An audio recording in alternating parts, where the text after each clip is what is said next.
এই মুহূর্তে আমরা চলে আসছি মহামহিম বিশ্বদেবের সরসজ্জায়। এই যে মন্দিরটি হচ্ছে তা হচ্ছে বিশ্বদেবের সরসজ্জা। মহাভারতের কুরুক্ষেত্রের যুদ্ধে এখানে এই মহামহিম বিশ্বকে সরসজ্জায় সজ্জিত করেছিলেন অর্জুন। আর এই সেই হচ্ছে বাণগঙ্গা।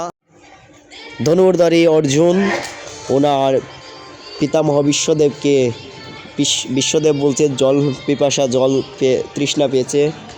তো অর্জুনের তীরের আঘাতে গঙ্গা দেবী এখানেই প্রকটিত হয়েছিলেন। গঙ্গা পুত্র মহামহিম বিশ্ব, গঙ্গা দেবী এখানেই প্রকটিত হয়ে ওনাকে জল পান করিয়েছিলেন। এই সেই মন্দিরটি। ভগবান বিশ্বদেব কি জয়। দ্বাদশ মহাজনের মধ্যে অন্যতম মহামহিম বিশ্ব নিরন্তর জীবনের সর্বশক্তি পুরে দিয়ে হস্তিনাপুরকে রক্ষা করতে চেয়েছিলেন।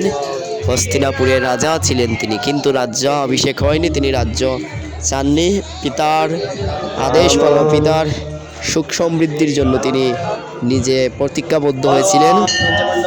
তিনি বিবাহ করেননি, ব্রহ্মচর্য পালন করে এই হস্তিনাপুরকে টিকিয়ে রাখার জন্য জীবনের শেষ চেষ্টা চালিয়েছেন, কিন্তু পারেননি।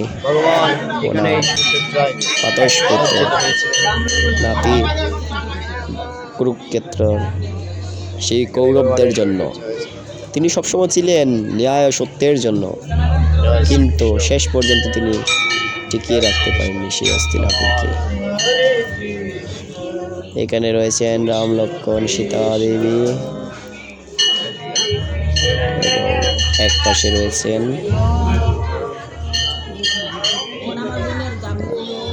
আসলে মন্দিরটি অপরূপ সৌন্দর্য।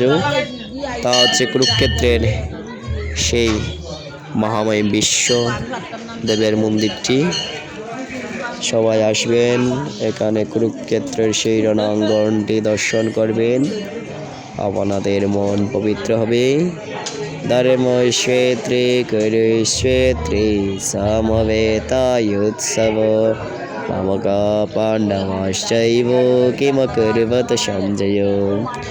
এই সেই কুরুক্ষেত্রের মাঠে ধর্ম সংস্থাপনের জন্য সকল ভক্তগণ আসছেন এবং পবিত্র গীতার শ্লোক পাঠ করছেন।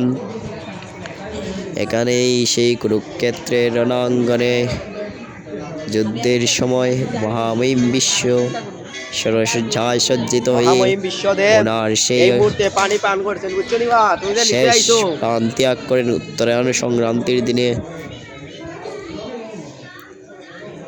সেই আজ থেকে প্রায় ৫,৫০০ বৎসর পূর্বর সেই কুরুক্ষেত্রের রণাঙ্গন, হস্তিনাপুরে রাজা রাজ্য ছিল দিল্লিতে, বর্তমান দিল্লি, এখান থেকে প্রায় ২০০ কিলোমিটার দূর সেই কুরুক্ষেত্র ধাম, যার আয়তন ছিল ৬৪ বর্গ কিলোমিটার।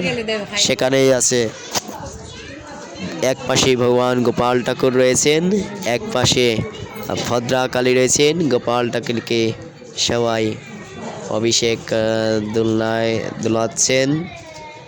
মহা বিশ্বরূপ দর্শন রয়েছে। এদিকে রয়েছেন ভদ্রাকালী, বিশাল বড় শালগ্রাম শিলা,